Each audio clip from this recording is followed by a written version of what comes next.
Hello मेरे प्यारे साथियों, आप सभी लोगों को हमारे इस यूट्यूब चैनल पर स्वागत है।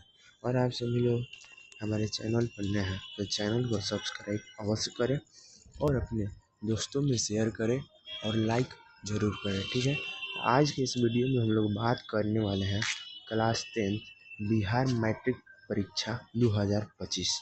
ठीक है, हिंदी है। हिंदी का जो फर्स्ट चैप्टर है श्रम विभाजन एवं जाति प्रथा, उसका हम लोग ऑब्जेक्टिव क्वेश्चन करने वाले हैं।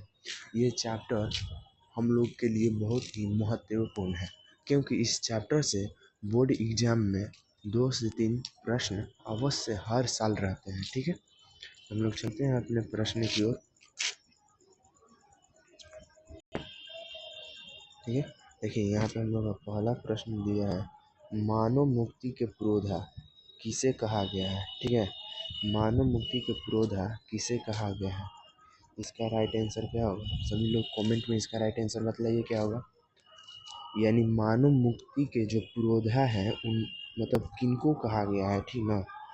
तो इसका राइट आंसर हो जाएगा सी, यानी भीमराव अंबेडकर जी को कहा गया है। ठीक है, यहाँ पे आप सभी लोग देख सकते हैं 2021 के प्रथम सीटिंग में पूछा गया प्रश्न है। ठीक है, अब हम लोग चलते हैं अपने नेक्स्ट प्रश्न की ओर, यानी 2 नंबर। ठीक है, हम लोग का 2 नंबर में यहाँ पे दिया है, भारत में जाति प्रथा का मुख्य कारण क्या है। आप सभी लोग पढ़े होंगे, भारत में जाति प्रथा का मुख्य कारण बेरोजगारी है। पढ़े हैं ना आप सभी लोग, यानी इसका भी राइट आंसर क्या हो जाएगा ए। यहाँ पर देख सकते हैं ये भी 2021 के प्रथम पाली में आया हुआ प्रश्न है। ठीक है, अगला हम लोग का प्रश्न दिया है, यानी 3 नंबर, जाति प्रथा स्वाभाविक विभाजन नहीं है क्यों। ठीक है, जाति प्रथा जो है ना स्वाभाविक विभाजन नहीं है क्यों। तो बाबा भीमराव अम्बेडकर ने बतलाया था कि रुचि पर आधारित नहीं होने के कारण जाति प्रथा स्वाभाविक विभाजन नहीं कही जा सकती है। ठीक है, इसलिए इसका भी राइट आंसर क्या हो जाएगा डी। ठीक है, अब हम लोग चलते हैं अपने नेक्स्ट प्रश्न की ओर, यानी 4 नंबर। ठीक है ना, 4 नंबर की ओर यहाँ पर पूछा है, श्रम विभाजन और जाति प्रथा के लेखक कौन है। बहुत ही वीवीआई प्रश्न है, आता है कि श्रम विभाजन और जाति प्रथा के लेखक कौन है। आप सभी लोग इसका आंसर बताइए क्या होगा। इसका आंसर बताइए आप सभी लोग कमेंट में क्या होगा। बाबा भीमराव अम्बेडकर, यानी इसका राइट आंसर भी हो जाएगा। ठीक है, हम लोग अगला प्रश्न दिया है 5 नंबर, लेखक की दृष्टि में विडंबना की बात क्या है। ठीक है, जो लेखक हैं यानी बाबा भीमराव अंबेडकर जी हैं, उनकी दृष्टि में विडंबना की क्या बात है। ठीक है, यहाँ पे आप सभी लोग ऑप्शन देखिए, जातिवाद के पोषकों की कमी नहीं है पहला में, दूसरे में जातिवाद के पोषक नगण्य है, तीसरे में आर्थिक दृष्टि से जातिवाद उचित है, 4 नंबर में जातिवाद लोकतंत्र के विरुद्ध नहीं है। इसका राइट आंसर क्या होगा, ए हो जाएगा, यानी जातिवाद के पोषकों की कमी नहीं है। इसका राइट आंसर 5 का ए हो जाएगा। ठीक है, अब हम लोग चलते हैं नेक्स्ट प्रश्न, यानी 6 नंबर की ओर। 6 नंबर में हम लोग का बात किया है, लेखक की दृष्टि में आदर्श समाज कैसा होना चाहिए, जिसमें स्वतंत्रता, समता और भ्रातृत्व का भाव हो। यानी इसका भी राइट आंसर क्या होगा, ए हो जाएगा। ठीक है, आप सभी लोग को समझ में आ रहा है ना। जो बच्चा अच्छा से हिंदी का चैप्टर 1 पढ़ा होगा, वे सभी लोगों के लिए बहुत इजी प्रश्न है, कुछ नहीं है। ठीक है, अगला हम लोग का प्रश्न दिया है, यानी 7 नंबर, लेखक बेरोजगारी का प्रमुख और प्रत्यक्ष कारण किसको मानता है, जाति प्रथा को। ठीक है, ये भी आपका वीवीआई प्रश्न है। ठीक है, ये भी आपका वीवीआई प्रश्न है, आ सकता है। ठीक है, अब हम लोग चलते हैं नेक्स्ट प्रश्न की ओर, यानी 8 नंबर की ओर। 8 नंबर में हम लोगों ने क्या बात किया है, अम्बेडकर जी की दृष्टि में भाईचारे का वास्तविक रूप कैसा होता है। ठीक है, तो उन्होंने बतलाया था, बाबा भीमराव अम्बेडकर जी ने बतलाया था कि दूध और पानी के मिश्रण की तरह। ठीक है, यानी इसमें भी राइट आंसर बी हो जाएगा। हम लोग का अगला प्रश्न दिया है, यानी 9 नंबर। ठीक है, 9 नंबर यहाँ पे, भारतीय संविधान के निर्माण में महत्वपूर्ण भूमिका किसकी है। ये भी आता है प्रश्न कि भारतीय संविधान के निर्माण में महत्वपूर्ण भूमिका किसने निभाई? डॉक्टर भीमराव अम्बेडकर, यानी इसका भी राइट आंसर ए हो जाएगा। ठीक है, इसका राइट आंसर ए हो जाएगा, भीमराव अम्बेडकर। ठीक है, 10 नंबर दिया हम लोग का अगला प्रश्न, सभ्य समाज की आवश्यकता क्या है? सभ्य समाज की आवश्यकता हम लोगों के लिए क्या है? तो श्रम विभाजन, यानी इसका राइट आंसर भी हो जाएगा श्रम विभाजन। अगला प्रश्न हम लोग का दिया है 11 नंबर, निम्नलिखित रचनाओं में से कौन सी रचनाएं डॉक्टर अम्बेडकर की है? ठीक है, ये तो आता ही है, हर साल आया है, इस साल भी आएगा। ठीक है, 11 नंबर का राइट आंसर हो जाएगा द कास्ट इन इंडिया, इन्हीं की है। द हु आर डेड, ठीक है, ये भी इनकी है। हु आर सुधराज, ये भी उनकी है। इनमें से सभी, यानी इनमें से सभी हो जाएगा। इसका राइट आंसर क्या हो जाएगा जी? इसका राइट आंसर डी हो जाएगा। ठीक है, अगला प्रश्न दिया है 12 नंबर, आधुनिक सभ्य समाज श्रम विभाजन को आवश्यक क्यों मानता है? जो आधुनिक सभ्य समाज है वो श्रम विभाजन को आवश्यक क्यों मानता है? ठीक है, इसका जो राइट आंसर होगा, इसका राइट आंसर ए हो जाएगा, यानी कार्य कुशलता के लिए। अगला प्रश्न हम लोग का 13 नंबर दिया है, श्रम विभाजन और जाति प्रथा पाठ बाबा साहेब के किस भाषण से लिया गया है? ये भी आता है प्रश्न, ये भी VVI है, सभी लोग इसे अच्छे से ध्यान में रखिएगा। इसका राइट आंसर हो जाएगा सी, यानी एनहिलेशन ऑफ कास्ट से लिया गया है। ठीक है, एनहिलेशन ऑफ कास्ट से लिया गया है। अब हम लोग चलते हैं अगला प्रश्न की ओर। देखिए हम लोग यहाँ पे 14 नंबर में क्या बोला है जी? 14 नंबर में बोला है, प्राथमिक शिक्षा प्राप्त करने के बाद अम्बेडकर उच्चतर शिक्षा प्राप्त करने के लिए कहाँ गए? न्यूयॉर्क, यानी इसका भी राइट आंसर सी हो जाएगा, न्यूयॉर्क गए थे। ठीक है, 14 नंबर का राइट आंसर क्या होगा? सी हो जाएगा, यानी न्यूयॉर्क होगा। 15 नंबर में क्या बोला है? 15 नंबर हम लोग को बोला है, अम्बेडकर के चिंतन एवं रचनात्मक के लिए प्रेरक व्यक्ति कौन थे? ये भी प्रश्न VVI है, 15 नंबर भी VVI है। जितना मैं बोल रहा हूँ कि VVI है, उस सभी लोग का, उसे आप सभी लोग अच्छे से याद कीजिएगा। बुद्ध भी थे, कबीर भी थे, ज्योतिबा फुले भी थे, यानी इनमें से सभी राइट आंसर हो जाएगा। ठीक है, हम लोग अगला प्रश्न दिया है, यानी 16 नंबर, जाति पांति तोड़क मंडल भाषण लाहौर में कब हुआ?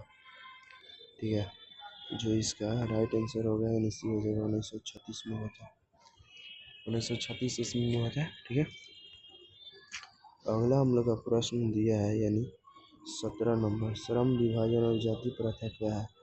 श्रम विभाजन और जाति प्रथा क्या है? भाषण है, यानी इसका राइट आंसर बी हो जाएगा।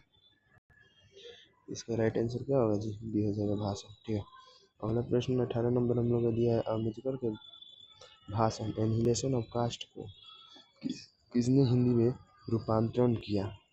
ठीक है, इसका राइट आंसर हो जाएगा ए, यानी ललाई सिंह यादव किए थे। ठीक है, अगला प्रश्न हम लोग को दिया है 19 नंबर, अम्बेडकर का जन्म किस परिवार में हुआ था? ये भी प्रश्न जो है ना VVI है, VVI है, सभी लोग इसे याद रखिएगा। 19 नंबर जो है, 19 नंबर बतला है ना, 19 नंबर VVI है, दलित परिवार में हुआ था। ठीक है, अगला हम लोग का प्रश्न दिया है, कौन सा नंबर है जी? वो अरे डिस्टर्ब काहे हो रहा है भाई, 20 नंबर। ठीक है ना, 20 नंबर यहाँ पे दिया है, लेखक को इस युग में कहाँ पर विडम्बना दिखाई दिया? जातिवाद में, यानी इसका राइट आंसर ए हो जाएगा, 20 का राइट आंसर ए हो जाएगा, यानी जातिवाद में। 21 नंबर दिया है, डॉक्टर अम्बेडकर के माता का नाम क्या था? ये भी आता है प्रश्न, ये भी VVI है। ठीक है, तो भीमाबाई, कैसे इसको याद रखना है? डॉक्टर भीमराव अम्बेडकर का माता का नाम क्या है? डॉक्टर भीमराव, भीम माता का नाम भीमाबाई। ठीक है, कोई दिक्कत नहीं, डी हो जाएगा इसका राइट आंसर। 22 नंबर दिया हम लोग को, डॉक्टर अम्बेडकर ने PhD की उपाधि कब धारण की? 1916 ईस्वी में की थी। ठीक है, सी नंबर हो जाएगा इसका राइट आंसर। अगला प्रश्न हम लोग का दिया है, यानी 23 number, the caste in India their mechanism किनकी रचना है? ये भी VVI प्रश्न है। ठीक है, भीमराव अम्बेडकर की है ये, वहाँ पे आप सभी लोग पढ़े ना, 4 का ऑप्शन में था, उसमें भी ये था। अच्छा से आप सभी लोग ध्यान में रखिएगा। देखिए अगला प्रश्न हम लोग का दिया है 24 नंबर, आदर्श समाज स्वतंत्रता, समानता, भ्रातृत्व पर आधारित होगा, किसने कहा? भीमराव अम्बेडकर। यानी राइट आंसर भी 24 का भी। अगला प्रश्न हम लोग को दिया 25 नंबर। डैश पेशे का दोषपूर्ण पूर्व निर्धारित करती है? क्या पेशे का दोषपूर्ण पूर्व निर्धारित करती है? श्रम विभाजन या जाति प्रथा? इसका राइट आंसर हो जाएगा जाति प्रथा। ठीक है, यानी इसका राइट आंसर बी हो जाएगा। चलते हैं हम लोग अगला प्रश्न की ओर, यानी 26 नंबर की ओर। 26 नंबर हम लोग का क्या बोला? जाति प्रथा भारत में बेरोजगारी का एक डैश कारण बनी है, यानी प्रमुख एवं प्रत्यक्ष दोनों कारण है, यानी इसका राइट आंसर सी हो जाएगा। ठीक है, 26 का राइट आंसर क्या होगा? सी होगा। ठीक है, अगला हम लोग का प्रश्न दिया है 27 नंबर का। बोला है जी 27 नंबर। मूक नायक क्या है? मूक नायक एक पत्रिका थी। ठीक है, मूक नायक एक पत्रिका थी। अगला प्रश्न हम लोग को दिया है 28। डॉक्टर भीमराव अम्बेडकर की मृत्यु कब हुई? ठीक है, 1956 में हुआ था दिल्ली में। ठीक, 1956 में दिल्ली में। अगला प्रश्न हम लोग का दिया है 29 नंबर। डॉक्टर भीमराव अम्बेडकर का जन्म कब हुआ? देखिए बहुत विवेक प्रश्न है, बहुत विवेक। देखिए 19 में पूछा है, 20 में पूछा है। 14 अप्रैल 1891 ईस्वी में हुआ था, महू के मध्य प्रदेश गाँव में। ठीक है, अगला प्रश्न है यानी 30 नंबर। डॉक्टर भीमराव अम्बेडकर का जन्म कहाँ हुआ था? देखिए हम यहाँ पे बतलाया ना कि 14 अप्रैल 1891 में हुआ है, लेकिन महू का मध्य प्रदेश में। यहाँ पर प्रश्न नहीं गया, महू का मध्य प्रदेश, यानी इसका भी राइट आंसर ए हो जाएगा। 31 नंबर दिया है। डॉक्टर अम्बेडकर ने किस पत्रिका का संपादन किया? बहिष्कृत भारत का किया था, बहिष्कृत भारत, यानी इसका राइट आंसर सी हो जाएगा। ठीक है, अगला प्रश्न हम लोग देखते हैं, यानी 32 नंबर। 32 नंबर हम लोग का क्या बोला है? 32 नंबर यहाँ पे बोला है भारतीय संविधान के निर्माता के रूप में हम किन्हें जानते हैं? ऐसा प्रश्न एक आया था ना, भीमराव अम्बेडकर, यानी बी, इसका राइट आंसर बी हो जाएगा। अगला प्रश्न हम लोग का 33 में दिया है। डॉक्टर अम्बेडकर का वाङ्मय हिंदी के कितने खंडों में प्रकाशित हो चुकी है? ये भी VVI प्रश्न है। ठीक है, तो इसका हो जाएगा 21 खंडों में, यानी राइट आंसर डी। ठीक है, अगला प्रश्न हम लोग का है कौन नंबर? 34 नंबर। 34 नंबर है ना जी। 34 नंबर में बोला है आधुनिक सभ्य समाज कार्यकुशलता के लिए किसे आवश्यक मानता है? कार्यकुशलता के लिए किसे आवश्यक मानेगा? श्रम विभाजन को, यानी राइट आंसर ए हो जाएगा। 35 नंबर में लोग पूछा है डॉक्टर अम्बेडकर के माता का क्या नाम था? पिताजी का, सॉरी, डॉक्टर अम्बेडकर जी का पिताजी का क्या नाम था? तो रामजी सकपाल, यानी इसका राइट आंसर बी हो जाएगा। ये भी प्रश्न VVI है, याद रखिएगा। अगला हम लोग का प्रश्न दिया है 36 नंबर। 36 नंबर हम लोग का दिया है जाति प्रथा श्रम विभाजन के साथ साथ किसका रूप लिए हुए है? जाति प्रथा श्रम विभाजन के साथ साथ किसका रूप लिए हुए हैं? श्रमिक विभाजन के, यानी इसका भी राइट आंसर सी हो जाएगा। अगला प्रश्न हम लोग को दिया है 37, आज का अंतिम प्रश्न 37 नंबर। डॉक्टर भीमराव अम्बेडकर ने किस प्रथा को आर्थिक पहलू से खतरनाक माना है? दहेज प्रथा, जाति प्रथा को, यानी राइट आंसर डी हो जाएगा।